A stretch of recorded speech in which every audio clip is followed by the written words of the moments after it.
नमस्कार दोस्तों। Text book super coaching के ऑनलाइन प्लेटफॉर्म पे मैं विजय विक्रम सिंह आप सभी प्यारे मित्रों का बहुत बहुत स्वागत करता हूं। आप सभी भाई बहनों को गुड इवनिंग, शुभ संध्या। आप स्वस्थ रहें, प्रसन्न रहें, मुस्कुराते रहें, हंसते रहें और जीवन में आगे बढ़ते रहें। स्वाति जी, अनीता जी, मनोज जी, उमेश जी, बिल्कुल, और अनुराधा चौधरी जी, रिंकू अमित जी, गिरीश यादव जी, श्रद्धा तिवारी जी, ममता सिंह जी, हिमांशु श्रीवास्तव जी, तन्मय शर्मा जी, शीला कुमारी जी, बबलू कुमार जी, सिंह निमिषा जी, अंजना कुमारी जी, सभी भाई बहनों का बहुत बहुत स्वागत है आज की इस प्रैक्टिस श्रृंखला में। सजन सेन जी और पवन कुमार जी, सबका बहुत बहुत स्वागत है, अभिनंदन है।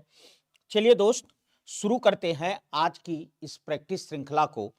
और बड़े ही जोरदार प्रश्न है, मजा आएगा प्रश्नों को सॉल्व करने में, तो लग जाइए हमारे साथ। ठीक है। हाँ, विनीत भूषण जी नमस्कार, संजय कुमार जी नमस्कार, एस के मौर्य जी नमस्कार, रीना जी नमस्कार, साधना पटेल जी नमस्कार, मयंक जी नमस्कार, प्रशांत कुमार जी नमस्कार, खुशी यादव जी नमस्कार। चलो बेटा, आओ बेटा, शुरू करते हैं आज की यह कक्षा। और हाँ, ठीक है।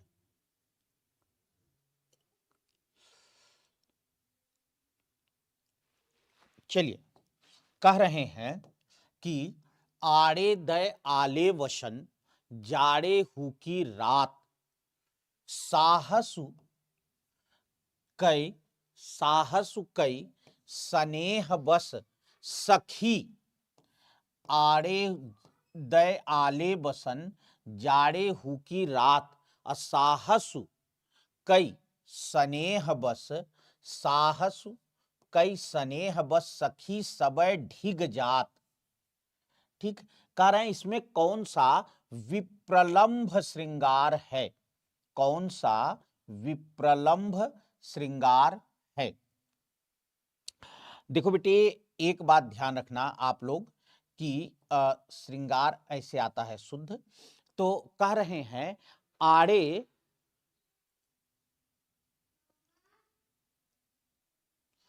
आड़े दय आले बसन, हाँ, जाड़े हु की रात, और साहस कई स्नेह बस सखी सबय ढिग जात। पहली बात तो मैं आपको यहां बताऊं, इसमें कौन सा विप्रलंब। देखो बेटा, विप्रलंब श्रृंगार ये शब्द दे करके पूछता है, इस शब्द को याद रखना। विप्रलंब श्रृंगार का मतलब होता है वियोग श्रृंगार। क्या मतलब होता है बेटा? विप्रलंब श्रृंगार का मतलब होता है वियोग श्रृंगार। एक बात, मनु जी नमस्कार, गुड इवनिंग। दूसरी चीज ध्यान रखना बेटा कि ये जो है किसकी पंक्ति है? ये पंक्ति है बिहारी की। ठीक है, कविवर कविवर बिहारी जी की पंक्ति है ये।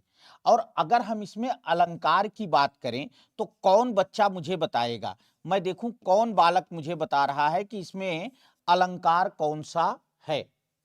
ठीक है बेटा, इसमें आप जल्दी से मुझे बताएं। हाँ, बिल्कुल, विप्रलंब 10 प्रकार की है तन्मय जी, बिल्कुल। और मुझे जल्दी से बताएं कि इसमें कौन सा अलंकार है।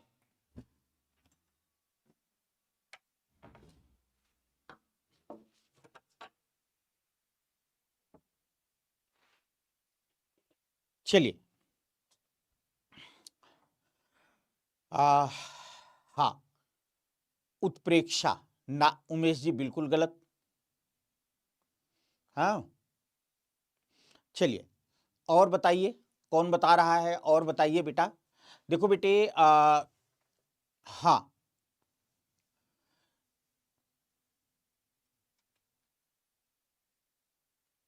बेटा बिहार एस्टेट की क्लास एक तो 9 से 10 होती है, एक 10 से 11 होती है।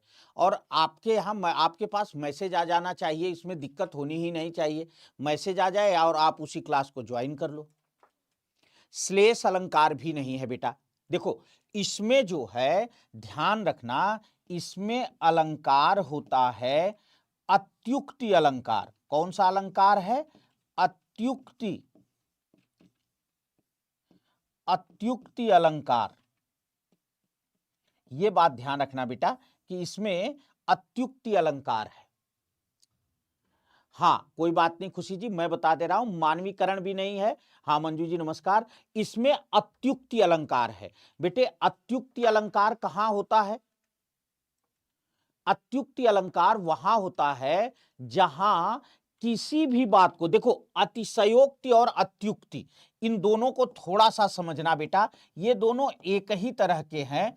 अतिशयोक्ति और अत्युक्ति, थोड़ा सा इनको समझना, बहुत अच्छी चीज समझाने जा रहा हूं बाबू, ध्यान रखना। अतिशयोक्ति में क्या होता है बेटा?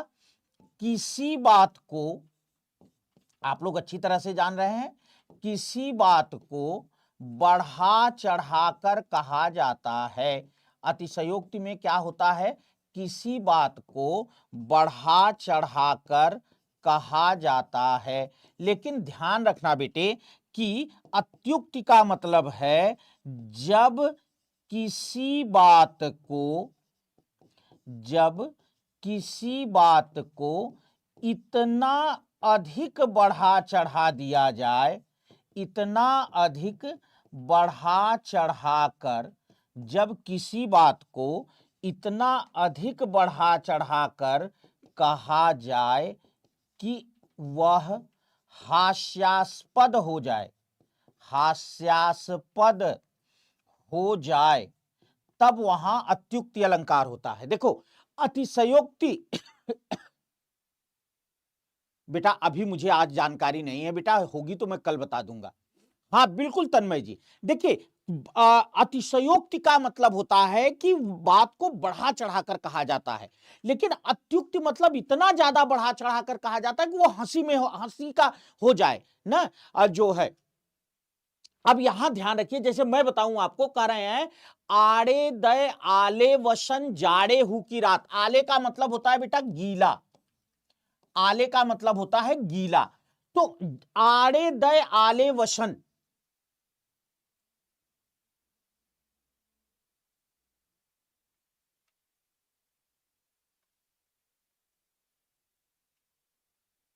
अच्छा ठीक ठीक बेटा, ठीक है विनीत जी, हम आपको बताएंगे कैसे इसमें आपको पढ़ना है।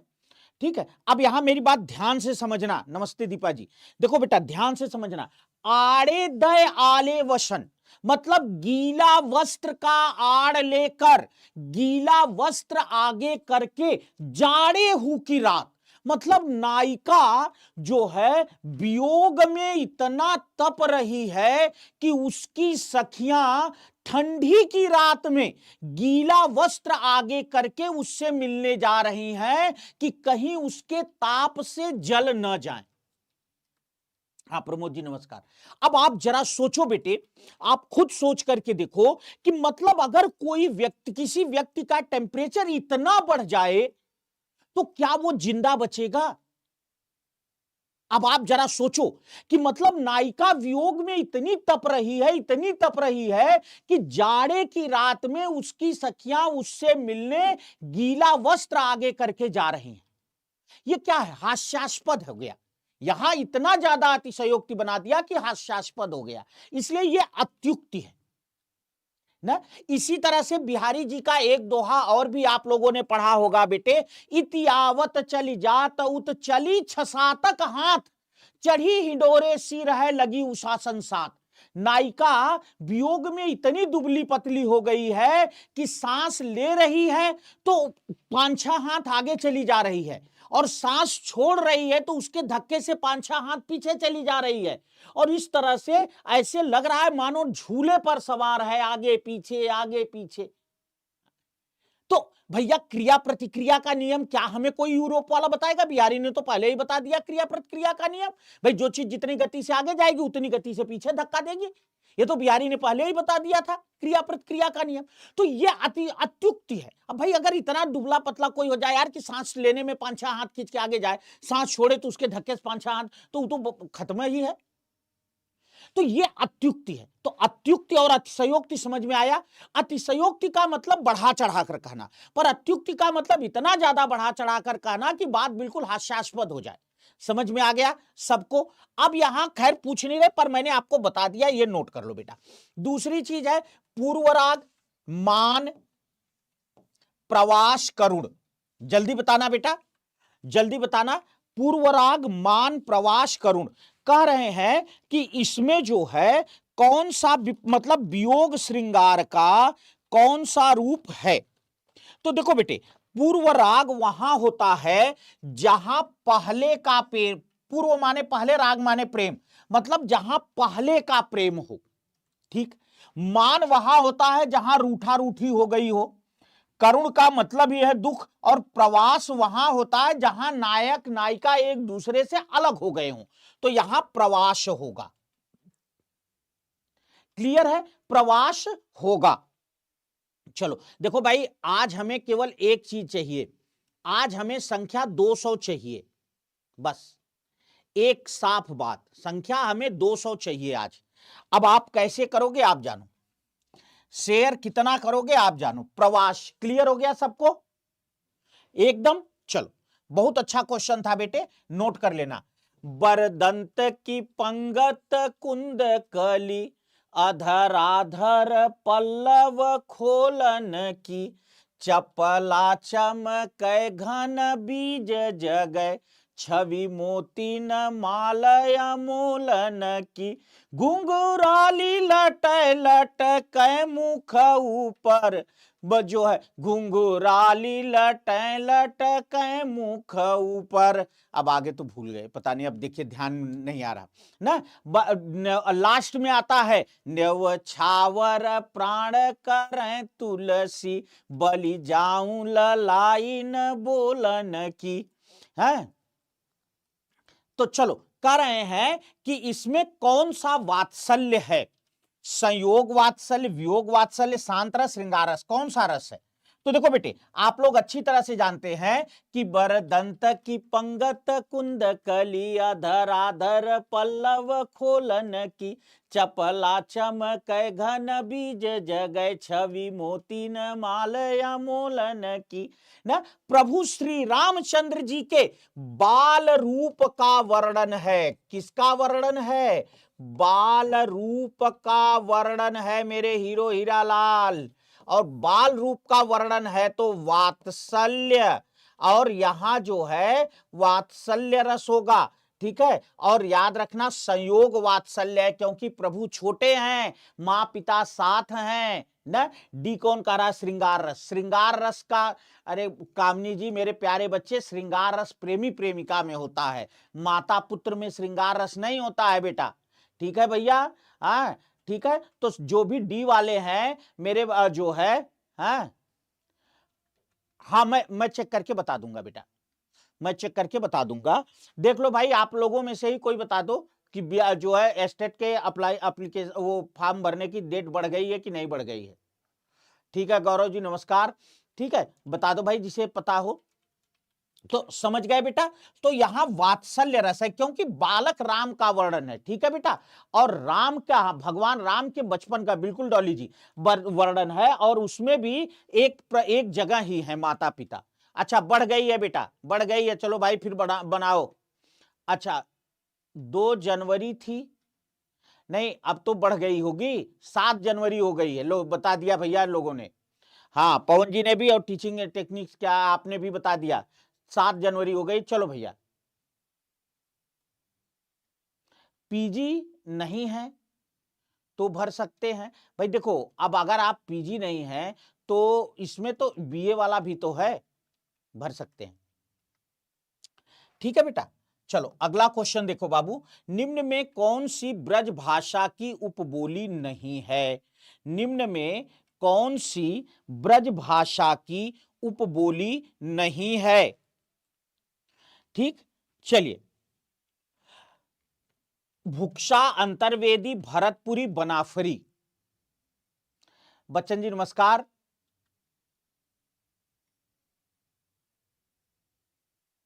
देखिए जो, हाँ स्टेट अगर 11th-12th वाला है तब नहीं भर सकते, उसके लिए पीजी होना जरूरी है, उसके लिए पीजी होना बिल्कुल जरूरी है बेटा। देखो बेटे ध्यान रखना, अंतर्वेदी, अरे मेरे भैया ये तीनों हैं, ये तीनों, बनाफरी जो है ये बुंदेली की उपबोली है। किसकी है, बुंदेली। पहली बात तो देखो उपबोली होती क्या है, ये चीज आप समझो बेटे। उपबोली का मतलब होता है, देखिए भाषा का लघु रूप है बोली।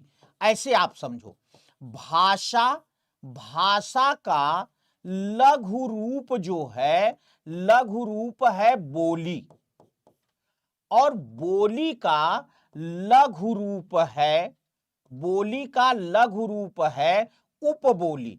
कहने का मतलब है कि जैसे एक भाषा में कई, हिंदी भाषा है उसकी कई बोलियां हैं, तो ऐसे ही एक बोली की कई उपबोलियां होती हैं जो थोड़े थोड़े क्षेत्र में बोली जाती हैं। ठीक है, तो ये बनाफरी जो है बेटा, ये बुंदेली की उपबोली है। बाकी भुक्शा, अंतर्वेदी, भरतपुरी, ये तीनों जो हैं ब्रजभाषा की उपबोली है।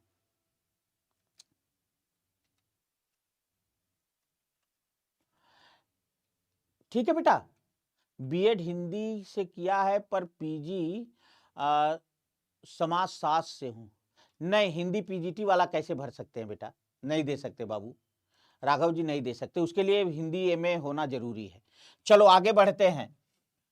किस अनुच्छेद के तहत राष्ट्रपति को राजभाषा आयोग के गठन का अधिकार है?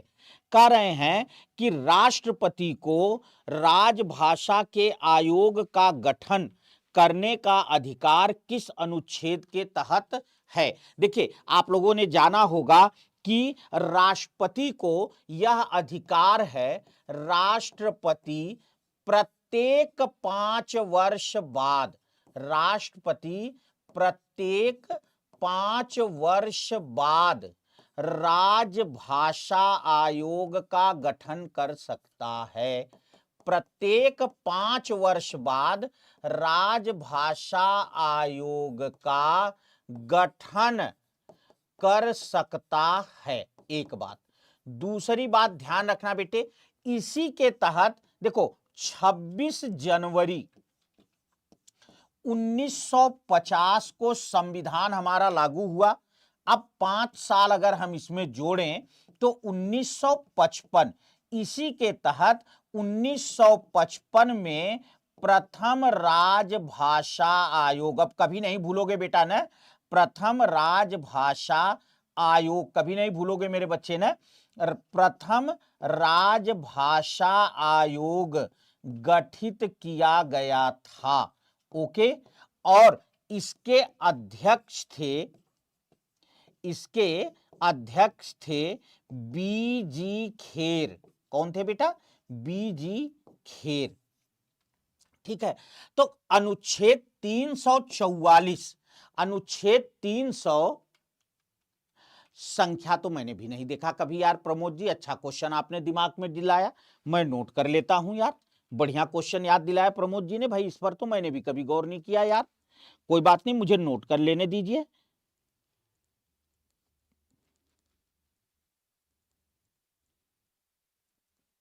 कल 5 बजे वाले में बताऊंगा प्रमोद जी, ठीक है भैया, कल जो है 5 बजे वाले में, कल 5 बजे वाले में बताऊंगा, ठीक है। चलो, तो ये कंफर्म हो गया। अगला क्वेश्चन लेते हैं, काशी नागरी प्रचारिणी सभा की स्थापना कब हुई थी? काशी नागरी प्रचारिणी सभा की स्थापना कब हुई थी? 1843, 1900, 1910, 1936। एक मिनट, इसमें जो है थोड़ा सा, हाँ मैं कह रहा था ना कि इसमें कुछ मामला गड़बड़ है, ये 1893 है, 1893, 1900, 1910, 1936, 43 नहीं है बेटा, ठीक है, बिल्कुल एकदम सही उत्तर दे रहे हैं आप लोग। 1893 ईस्वी में काशी नागरी प्रचारिणी सभा की स्थापना हुई थी। इकोनॉमिक्स से चलो शेयर करते रहो, पहले शेयर करो, एक बार झूम के शेयर करेंगे, एक बार झूम के शेयर करेंगे, एक बार झूम के शेयर करेंगे फटाफट। चलो बेटा, तो 1893 ईस्वी में मेरे बच्चे काशी नागरी प्रचारिणी सभा की स्थापना हुई थी। अच्छा कोई बात नहीं अंजू जी, नहीं भरे हैं तो कोई बात नहीं, चलिए ओके बेटा, अगला क्वेश्चन लेते हैं। प्रथम विश्व हिंदी सम्मेलन कहां हुआ था? Nagpur, Mauritius, Nagpur, Mauritius, Suriname, Lucknow. पहला विश्व हिंदी सम्मेलन, बिल्कुल हो जाएगा भैया, ए बी जी बी ए जी जो भी है मेरे प्यारे बच्चे, बिल्कुल। हाँ इसमें अच्छा मैं बता देता हूं, देखिए मैं बता देता हूं, अगर आप ये जानना चाहते हैं, मैं तो थोड़ा सा, जैसे बहुत से बच्चे लिखते हैं सर 5-20 मिनट में 5 ही क्वेश्चन करा, तो इसलिए मैं थोड़ा सा भाग रहा था। देखो इसमें बाबू श्याम सुंदर दास जी थे, ठीक है, बाबू श्याम सुंदर दास जी थे सबसे प्रमुख भूमिका में, ठीक है। बाकी इसमें मदन मोहन मालवीय जी का भी योगदान था, और इसमें जो है वो क्या नाम है उनका, भारतेंदु जी के जो फुफेरे भाई थे राधा कृष्ण दास जी को पहला अध्यक्ष बनाया गया था। तो तमाम लोगों का जो है, हाँ हाँ, ओके, चलो बेटा अगला, प्रथम विश्व हिंदी सम्मेलन कहां हुआ था? तो देखो बेटे, आप लोग जानते हैं कि जो अगर हम प्रथम विश्व हिंदी सम्मेलन की बात करें बेटा, तो 1935, नहीं यार 35 तो मुझे नहीं लग रहा है बेटा ना, 1935 नहीं, बिल्कुल देखिए पंकज जी का उत्तर सही है, 35 नहीं, उषा जी आपने खैर टाइपिंग में आगे पीछे हो जाता है, देखिए बिल्कुल पहला जो हुआ था प्रथम विश्व हिंदी सम्मेलन, ये हुआ था बेटा 1975, 1975 ईस्वी में हुआ था, और नागपुर में हुआ था ना, कहां हुआ था? नागपुर में। कोई बात नहीं यार, मेहनत करके यूपी में नौकरी लीजिए, बहुत बढ़िया, ठीक है। हाँ ये जो है नागपुर में हुआ था बेटा, 1975 में पहला विश्व हिंदी सम्मेलन हुआ था। अगला क्वेश्चन लेते हैं, लौकिक संस्कृत की अंतिम समय सीमा क्या है? लौकिक संस्कृत की अंतिम समय सीमा क्या है? 1000 ईसा पूर्व, 500 ईसा पूर्व, पहली शताब्दी, 1500 ईसा पूर्व। लौकिक संस्कृत, देखो बेटे अब आप लोगों को मैं सारा दे देता हूं। सबसे पहले हमारी आती है भाषाओं के विभाजन के क्रम में संस्कृत। संस्कृत को दो भागों में बांटा गया है, वैदिक संस्कृत और लौकिक संस्कृत। वैदिक संस्कृत और लौकिक संस्कृत, ठीक है। वैदिक संस्कृत का समय है 1500 ईसा, अब 500 घटाते जाना, 1500 ईसा पूर्व से लेकर 1000 ईसा पूर्व, ओके ओके। अब करें लौकिक संस्कृत की अंतिम समय सीमा, तो लौकिक संस्कृत का समय है बेटा 1000 ईसा पूर्व से लेकर के 500 ईसा पूर्व, ठीक है। तो अब हमारा सही उत्तर हो जाएगा बी, लौकिक संस्कृत का 500 ईसा पूर्व, ठीक है। दूसरी चीज ध्यान रखना, इसके बाद आती है पाली। पाली का समय है 500 ईसा पूर्व से लेकर के पहली शताब्दी ईस्वी, या पहली ईस्वी करिए ना, पहली ईस्वी। फिर अब 500 प्लस कर दीजिएगा, प्राकृत, प्राकृत है पहली ईस्वी से लेकर के 500 ईस्वी। फिर उसके बाद अपभ्रंश, अपभ्रंश जो है वो है 500 ईस्वी से लेकर के 1000 ईस्वी। और फिर उसके बाद है अवहट्ट, अवहट्ट है 1000 ईस्वी से लेकर अब तक, ठीक है बेटा। तो ये पूरा का पूरा समय आपको याद रहना चाहिए। हाँ दूसरा, चौथा और 11वां मॉरीशस में हुआ था, बिल्कुल एकदम सही कहा आपने। तो 500 ईसा पूर्व। अगला क्वेश्चन लेते हैं बेटा, किस बोली का आदि संबंध मागधी से है? अवधी, कौरवी, कुमायूनी, भोजपुरी। किस बोली का आदि संबंध मागधी से है?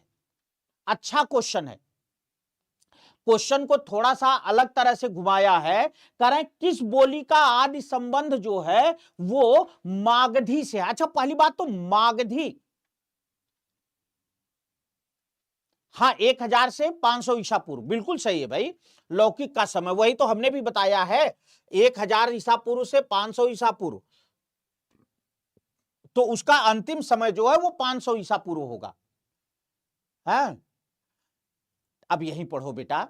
अच्छा देखो पहली बात तो ध्यान रखना, मागधी, मागधी है क्या? मागधी अपभ्रंश है। मागधी क्या है बेटा? मागधी अपभ्रंश है। मागधी जो अपभ्रंश है, मागधी का मतलब है मगध। मागधी शब्द मगध से बना है और मगध कहते हैं पटना को। और पटना कहां है? पटना है बिहार में ना। तो कहने का मतलब बिहार से क्या हो गया?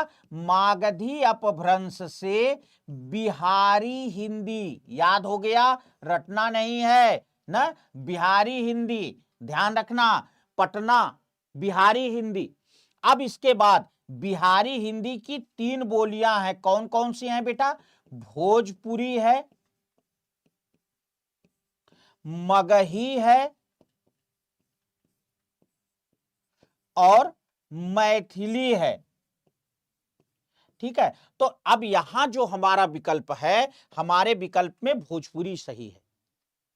ठीक है, बाकी हां ये बात भी सही है कि देखो बिहारी हिंदी जो है मागधी से सही सही पूछो बेटे ना तो निकली है पूर्वी हिंदी।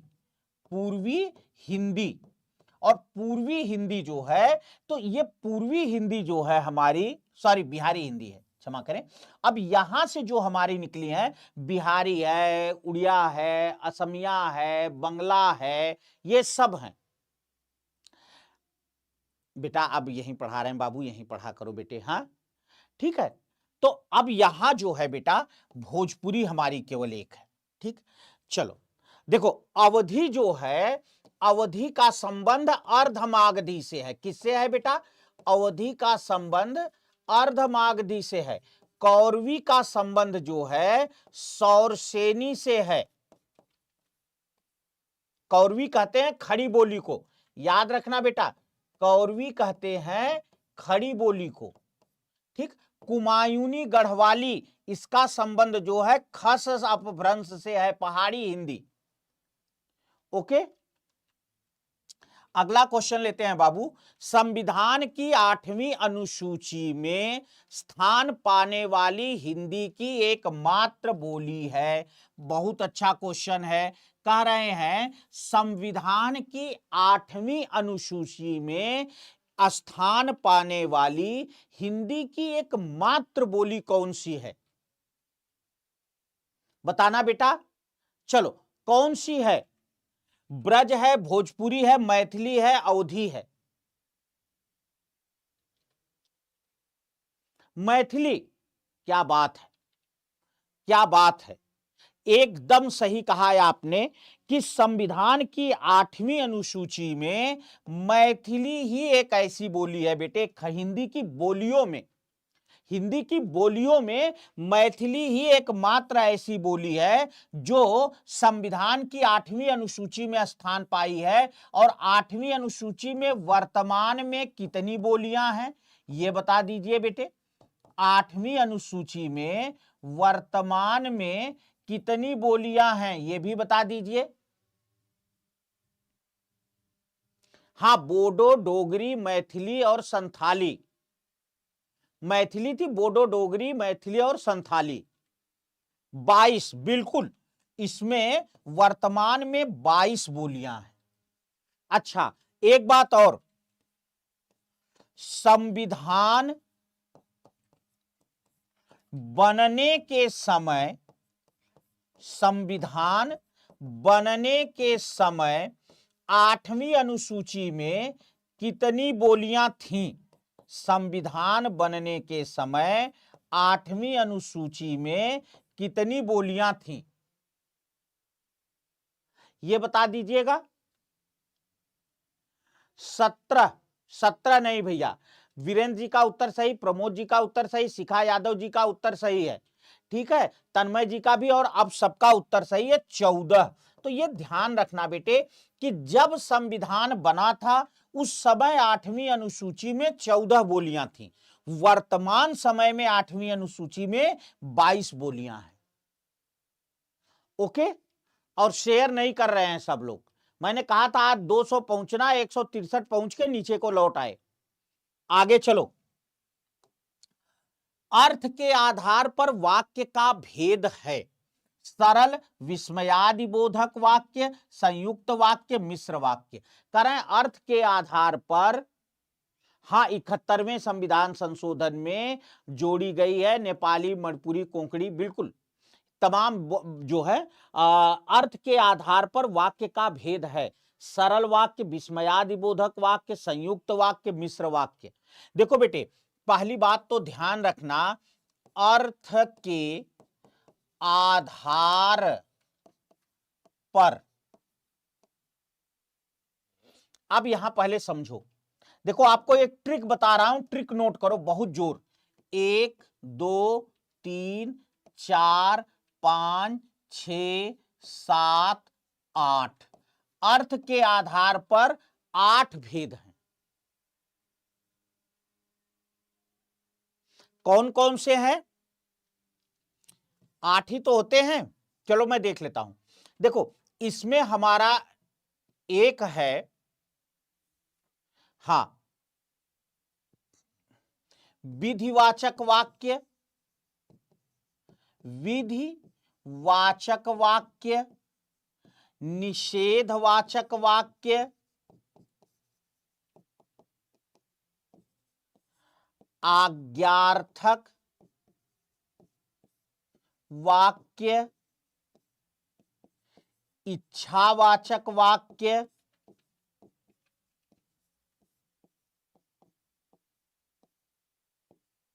नंबर 5 इच्छावाचक हो गया, संदेहार्थक, नंबर 6 संकेतार्थक, और नंबर 7 विस्मयबोधक।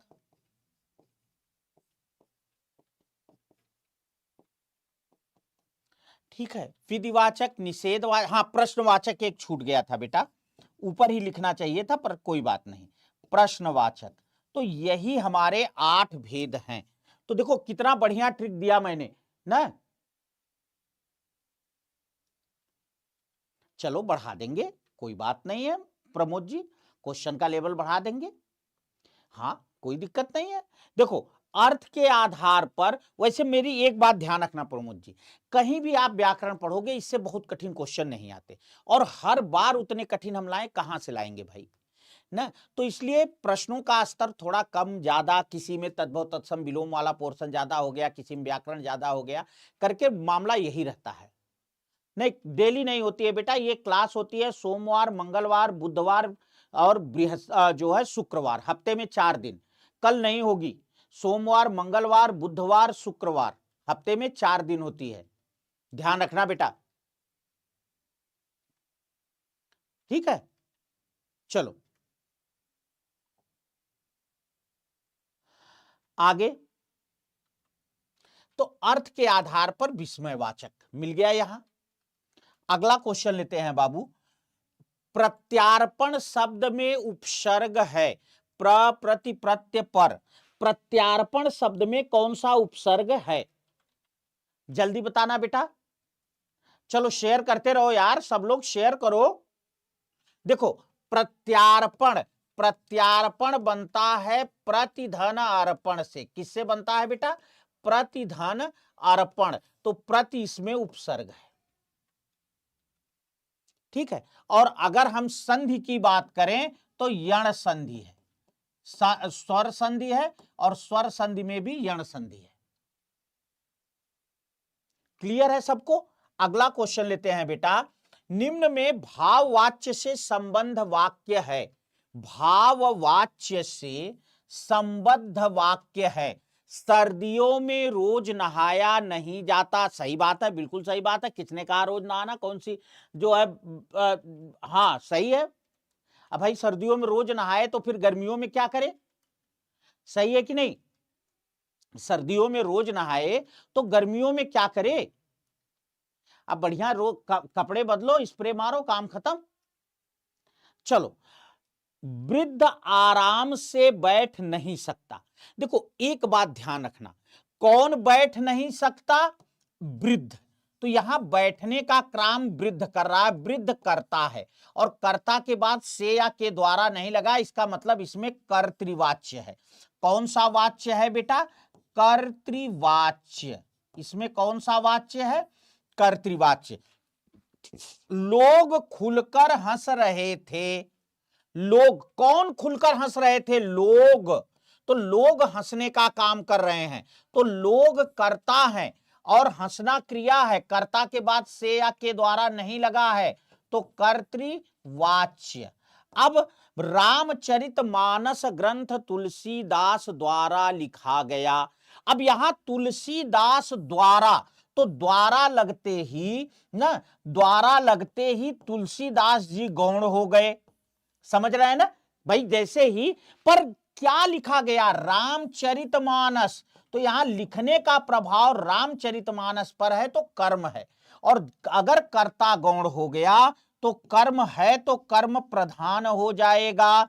और इस तरह से इस वाक्य में कर्मवाच्य हो गया। और इस प्रकार से हमारा तीनों उत्तर निकला। सर्दियों में नहाया नहीं जाता। हाँ, तो ये जो है हमारा क्या हो गया बेटा? सर्दियों में रोज नहाया नहीं जाता, भाववाच्य है।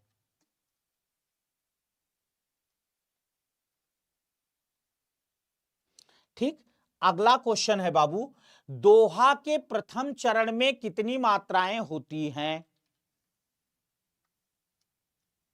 हाँ, रीना नहीं है, सही बात है, वो बीच में कुछ न कुछ। ठीक है। हाँ, चलिए, अच्छा क्वेश्चन है बेटा। आ, हाँ, संरचना या बनावट वही होता है, तीन वाला बेटा। अर्जुन जी, संरचना बनावट वही एक ही होता है, तीन, सरल मिश्र संयुक्त। अच्छा, अब एक बात और बताना बेटा। देखो, बिल्कुल दोहा के प्रथम चरण में तो आप जानते हैं, दोहा में दो पंक्ति में चार चरण होते हैं। पहले और तीसरे में 13-13, दूसरे और चौथे में 11-11। इसमें कुछ बताना ही नहीं है। ठीक है। दूसरा है, खापर का शुद्ध रूप कौन सा है? खपर, खप्पर, खपरा, खप्परा, खापर। खापर का शुद्ध रूप क्या है? बताना बेटा। खापर, देखो बेटे, खापर का होता है खप्पर ना। खप्पर जानते हैं ना, जो एक वो होता है, क्या कहते हैं, पात्र। आप लोगों ने देखा होगा कि जो भी नाथ संप्रदाय के लोग हैं, वो अपने साथ प्राय एक काला सा पात्र रखते हैं। उसी पात्र में वे चाय भी पीते हैं, उसी पात्र में भोजन भी करते हैं, उसी को खप्पर कहते हैं। ठीक है।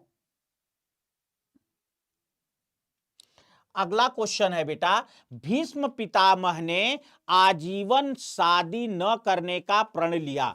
रेखांकित शब्द में समास है, अव्ययी भाव, तत्पुरुष, कर्मधार है, द्विगु। भीष्म आजीवन में कौन सा समास है? हाँ, बिल्कुल, काली जी भी अपने हाथ में लेती हैं, एकदम सही कहा आपने। काली जी के हाथ में भी खप्पर होता है। आजीवन, जीवन। तो देखो, हमने बार बार बताया है, जब भी है दोनों पद पहले अलग कर लो, अपने आप क्वेश्चन सॉल्व हो जाता है। अब आ क्या है? आ एक उपसर्ग है। आ क्या है? आ एक उपसर्ग है ना। तो आ उपसर्ग है, और जिसका प्रथम पद उपसर्ग होता है, दूसरा पद संज्ञा का होता है, वहां अव्ययी भाव समास होता है। ठीक है। हाँ, हाँ, बिल्कुल, जय अम्बे खप्पर वाली बिल्कुल सही कह रहे हैं। अच्छा, एक बात और ध्यान रखना बेटा, यथा, आ, औ, यावत, प्रति, हत, भर, बद, बे, से, बे, ये अगर किसी समास के, ये अगर किसी समास के प्रथम पद के रूप में आ जाएं, प्रथम पद के रूप में आए, तो वहां अव्ययी भाव, तो वहां अव्ययी भाव समास होता है, तो वहां अव्ययी भाव समास होता है। ये बात ध्यान रखना बेटे। यथा आ अ यावत प्रतिहत भर बद बे, अगर ये शुरू में दिख जाएं ना तो समझ लेना बेटा टेलीग्राम पर Hindi by Vijay Vikram sir. ठीक है बेटा। चलो अगला क्वेश्चन लेते हैं बेटे। हिंदी दिवस कब मनाया जाता है? 11 जून, 14 सितंबर, 18 दिसंबर, 10 अक्टूबर। हिंदी दिवस कब मनाया जाता है? ठीक है, जल्दी बताना।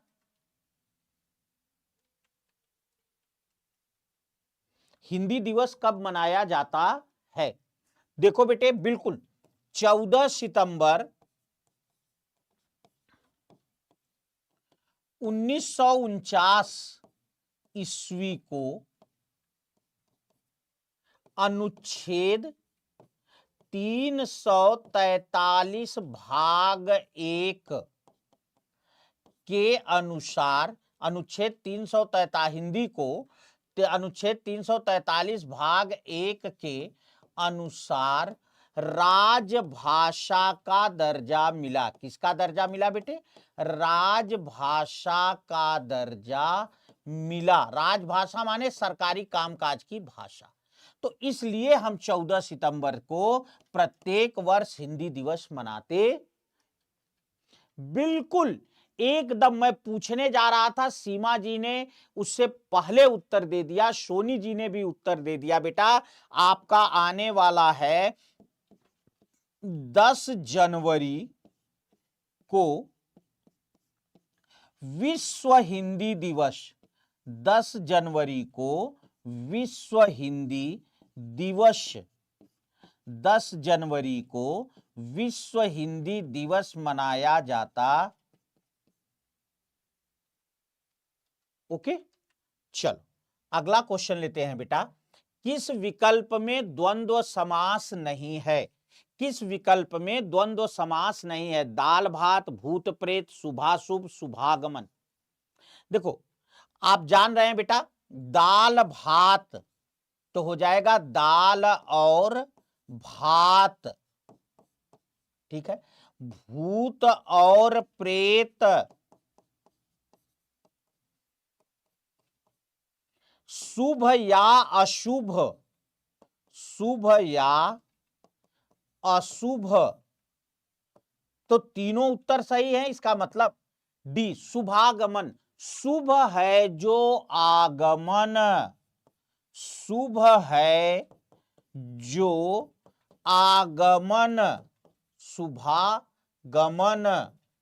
ठीक है, तो इसमें द्वंद्व समास नहीं है। बिल्कुल D is the right answer, D is the right answer. चलिए, वीरों का कैसा हो वसंत नामक कविता की रचयिता हैं। वीरों का कैसा हो वसंत किसने लिखा है? जल्दी बताना। हाँ, कर्मधारय हो जाएगा, बिल्कुल कर्मधारय हो जाएगा। चलिए, हाँ बिल्कुल Hindi by Vijay Vikram sir, join कर लीजिएगा जल्दी से। और वीरों का कैसा हो वसंत, सुभद्रा कुमारी चौहान। देखो बेटे, झांसी की रानी, मैं कविता की बात कर रहा हूं, झांसी की रानी, झांसी की रानी की समाधि पर, झांसी की रानी की समाधि पर, झांसी की रानी, झांसी की रानी की समाधि पर न बचपन और वीरों का कैसा हो वसंत, ये सब इनकी चर्चित कविताएं हैं, सुभद्रा कुमारी चौहान जी की। हाँ हाँ, जलियावाला बाग में बसंत, सही कह रहे हैं, ये दिमाग से उतर रही थी।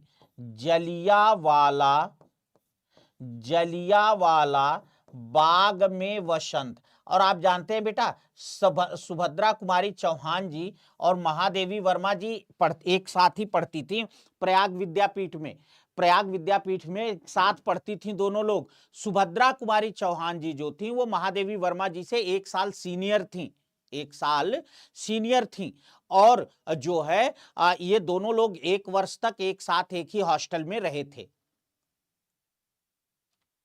हाँ, अगला है, स्वयंभू को हिंदी साहित्य का आदि कवि किस आलोचक ने स्वीकार किया है? स्वयंभू को हिंदी साहित्य का आदि कवि किस आलोचक ने स्वीकार किया है? हजारी प्रसाद द्विवेदी, रामकुमार वर्मा, रामचंद्र शुक्ल, व्रजेश्वर वर्मा। जल्दी बताना बेटे। हाँ, अब यहीं पढ़ाते हैं चांदनी जी, यहीं पढ़ा करो मेरे प्यारे बच्चे, ठीक है। हाँ हाँ दीक्षा जी अब यहीं पढ़ा रहे हैं बाबू, यहीं पढ़ा करो बाबू, ठीक है, कोई बात नहीं। चलो इनकी, हाँ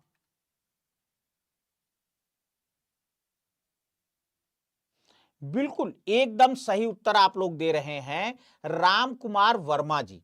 डॉक्टर राम कुमार वर्मा जी जो हैं बेटे, ये हिंदी साहित्य को जो है, ये हिंदी साहित्य को पीछे और खींच ले जाते हैं, और वहां जो है ये स्वयंभू को हिंदी का पहला कवि स्वीकार करते हैं।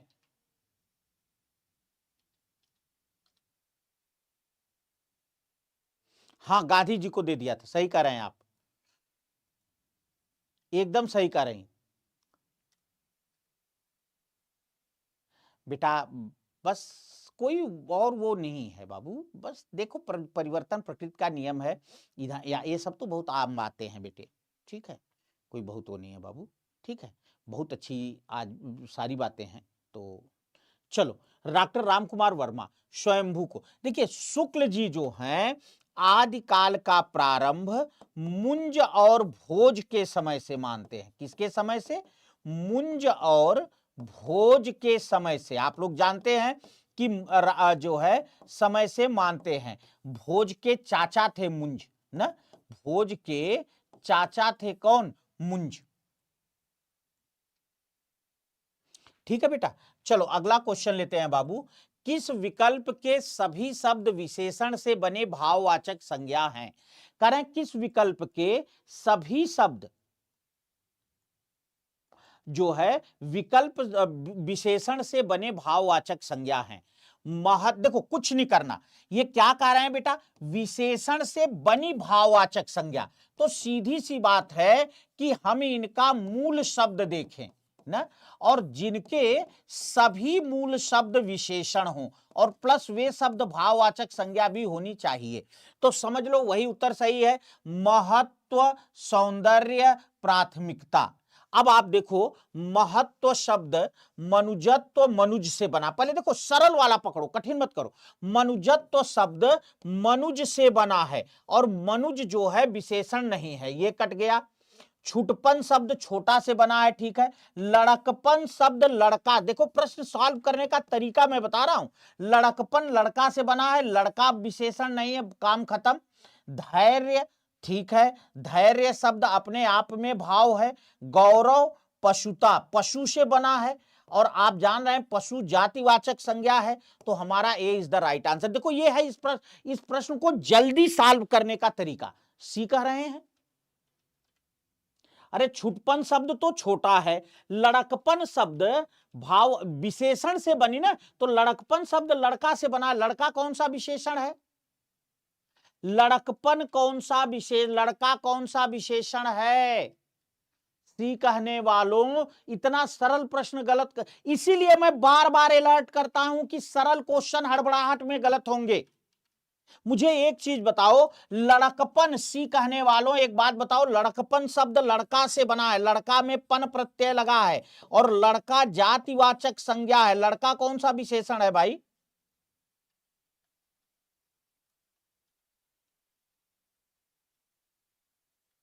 ना, तो कह रहे हैं भाव विशेषण से बनी भाववाचक संज्ञा।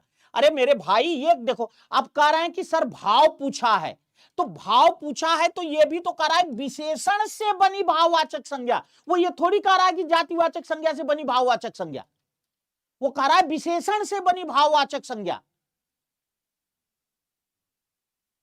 ये भी तो देखो। तो ए महत्व शब्द जो है, महत, महत माने बड़ा, जैसे महत प्रयास ना, महत्वपूर्ण। तो सौंदर्य शब्द सुंदर से बना है, प्राथमिकता शब्द प्रथम से बना, और ये तीनों जो है महत, महत माने बड़ा, ये भी विशेषण है। सुंदर, सुंदर भी विशेषण है, और प्रथम भी विशेषण है, और ये तीनों भाववाचक संज्ञा भी हैं। ये तो देखो ना। नहीं, बात इसकी नहीं, थोड़ा सा गौर करोगे प्रश्न पर तभी मजा आएगा। चलो अगला क्वेश्चन लेते हैं। 14 सितंबर 1949 को भारतीय संविधान सभा ने हिंदी को भारत संघ की कौन सी भाषा का दर्जा दिया था? अभी हम लोगों ने पीछे ही पढ़ा, राजभाषा। हिंद भारत की कोई राष्ट्रभाषा नहीं है। ये हमारे देश का सबसे बड़ा दुर्भाग्य है कि जो है इतना बड़ा देश है ना, दुनिया का सबसे बड़ा लोकतंत्र है, लेकिन हमारे देश की कोई राष्ट्रभाषा नहीं है। ठीक है, अच्छा हुआ क्या था, देखो मैं बताऊं, राष्ट्रभाषा हो जाती, पर एक समस्या थी। हम गुलामी से मुक्त हुए थे, गुलामी की मानसिकता से मुक्त नहीं हुए थे। जैसे एक उक्ति कही जाती है कि तोता पिंजरे से बाहर आया, पर तोते के दिमाग से पिंजरा बाहर नहीं आया। सही है कि नहीं? हां, ठीक। तो एक बात और भी ध्यान देखो, ध्यान दो बेटे। ये क्या देखना है, ये सही तो है, ठीक है। अब देखो एक बात यहां और गौर करो बेटा, क्या कि हमने कहा कि तोता पिंजरे से बाहर आया, तोते के दिमाग से पिंजरा नहीं बाहर आया। तो हम अंग्रेजों के आधिपत्य से मुक्त हुए, पर हमारे दिमाग से अंग्रेजी नहीं निकली, वरना बन जाता ना, वरना हिंदी राष्ट्रभाषा बन जाती। पर सेम एक, मैंने एक लाइन में, चाहे लोग 10 पेज का निबंध लिख दें इस पर, मैंने एक लाइन में निबंध, एक लाइन में मूल्यांकन बता दिया कि तोता पिंजरे से बाहर आया, तोते के दिमाग से पिंजरा बाहर नहीं आया। हम अंग्रेजों से मुक्त हुए, अंग्रेजी से मुक्त नहीं हुए, अंग्रेजी हमारे दिमाग में बैठी रही। यही कारण था कि आज भी भारत की कोई राष्ट्रभाषा नहीं बनी। हाँ, अब क्या होगी, ये अब जो ये सब राजनीतिक मुद्दे हो जाते हैं, फिर दोबारा कभी नहीं होते। गुप्त का सही विलोम शब्द है प्रकट, प्राक्त, प्राकृति। अच्छा, इसके पीछे कुछ लोगों की गंदी सोच भी रही। मैं तो बड़े साफ शब्दों में कहता हूं, हिंदी का आदमी उसी की कमाई खाता हूं, इसी से जीता हूं। कुछ लोगों की बड़ी गंदी सोच भी रही इसके पीछे ना। जैसे सी राजगोपालाचारी, सी राजगोपालाचारी जी गांधी जी के समधी थे, और हिंदी के प्रचार प्रसार में दक्षिण भारत में उनका बहुत बड़ा योगदान था। अब वो जो थे, जो वो बने, क्या कहते हैं उनको, स्वतंत्र भारत के प्रथम गवर्नर जनरल बने। वही तो, यही तो नाम था, अगर नाम गलत हो रहा हो तो क्षमा कर देंगे ना। अब जब वो प्रथम भारत, तो उनको ये अंदाजा था कि प्रधानमंत्री भी हम ही बनेंगे, क्यों, पहले क्योंकि हम गांधी जी के समधी हैं। बाद में पता चला कि भैया प्रधानमंत्री तो नेहरू जी बन गए ना। तो अब दक्षिण में हिंदी का विरोध होने लगा, हिंदी का विरोध होने लगा, भारत माता की जय हो गया। तो बहुत सी चीजें हैं, ठीक है। चलिए, सब आजाद हैं बेटा, सब आजाद हैं। चलो, तो गुप्त का प्रकट, समय सब कुछ बदल देता है डॉली जी। जिसका दमन न किया जा सके, वाक्यांश के लिए एक शब्द होगा, अदम्य, अदम्य, आदम्य, अदामय। जिसका दमन न किया जा सके,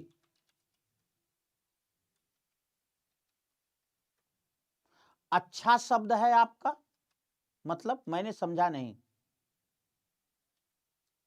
मैंने समझा नहीं, क्या कह रहे हैं आप?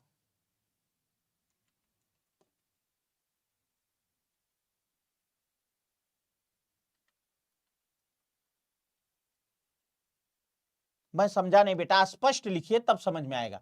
जिसका दमन न किया जा सके बेटा, अदम्य, अ माने नहीं, दम्य माने दमन, अदम्य होगा। ठीक है, नेक्स्ट क्वेश्चन है, और जल्दी से करेंगे तो 200 पहुंच जाएंगे।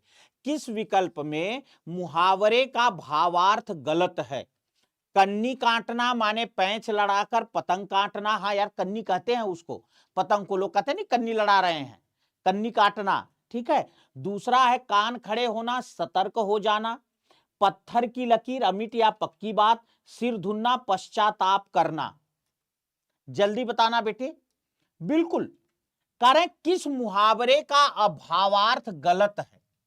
कन्नी काटना, पेंच लड़ाकर, पतंग काटना, कान खड़े होना, सतर्क होना, पत्थर की लकीर, अमिट या पक्की बात, सिर धुना, पश्चाताप करना। ए इज द राइट आंसर। बिल्कुल आप एकदम सही बात कर रहे हैं बेटा। कन्नी काटना का मतलब पेंच काटना नहीं होता है। कन्नी काटना का मतलब होता है टाल मटोल करना। टाल मटोल करना, ठीक है। कन्नी काटना का मतलब होता है टाल मटोल करना। हाँ, टाल मटोल कर, लोग कहते नहीं अरे यार हम कहेंगे तो पर हम कन्नी काट जाएंगे, मतलब इधर उधर करके काम निपटा देंगे। चलो, दिग्गज शब्द का सही संधि विच्छेद कीजिए। देखो बेटे, हमने पहले भी आपको एक बात बताया था, कल भी हमने आपको बताया था कि जहां भी ये जो एक ही वर्ण आधा और एक ही वर्ण पूरा जब होता है बेटा, इसको हम कहते हैं द्वित्व व्यंजन। क्या कहते हैं? द्वित्व व्यंजन। और हमने आपसे कल भी कहा था बेटा कि द्वित्व व्यंजन जहां आता है वहां 100% व्यंजन संधि होती है, ठीक। अब व्यंजन संधि ये निकल गया, एक उत्तर तो कटा। दूसरा, दिक धन अज, और आके इसको दिकज बना देगा, हट गया। दिक धन गज, बिल्कुल सही है बेटा। क्यों? क्योंकि यहां क की जगह आधा ग हो जाएगा और दिग्गज बन जाएगा। तो B is the right answer, ठीक है। हां, दिक धन गज। ओके, चलो कोई बात नहीं बेटा, कल हो जाएंगे, आगे हो जाएंगे। तो सुनो बेटे, देखो अब सारे लोग एक बात ध्यान से सुन लो मेरी। पहली बात तो अभी कोई बच्चा टेलीग्राम के लिए बार बार पूछ रहा था, तो Hindi by Vijay Vikram sir. मेरे प्यारे बच्चे जिन्होंने हमारा टेलीग्राम चैनल ज्वाइन नहीं किया है, मेरे बेटा मेरे बेटियों, हाँ आप लोग प्लीज इसे जो है ज्वाइन कर लें। नंबर 2 कि कल हम लोग, ध्यान रखना, सुपर कोचिंग के, टेक्स्ट बुक सुपर कोचिंग के टीजीटी पीजीटी चैनल पर मिलेंगे शाम को 5 बजे। तो जिन भी मेरे प्यारे बच्चों ने सुपर कोचिंग का टीजीटी पीजीटी चैनल ज्वाइन नहीं किया है, आप प्लीज इस चैनल को ज्वाइन कर लें, इससे सब्सक्राइब कर लें और 5 बजे मिलेंगे, जो है हम लोग प्रैक्टिस करेंगे, ठीक है। हाँ 200 हो गए पृथा जी, बहुत बहुत धन्यवाद बेटा। चलते चलते देखो, अंत भला तो सब भला, ठीक है। अब कल इतनी ही संख्या टीजीटी पीजीटी में भी ले आनी है, ठीक है। क्वेश्चन जोरदार रहेंगे, मजा आएगा। ओके बेटा, चलो तो मिलते हैं कल।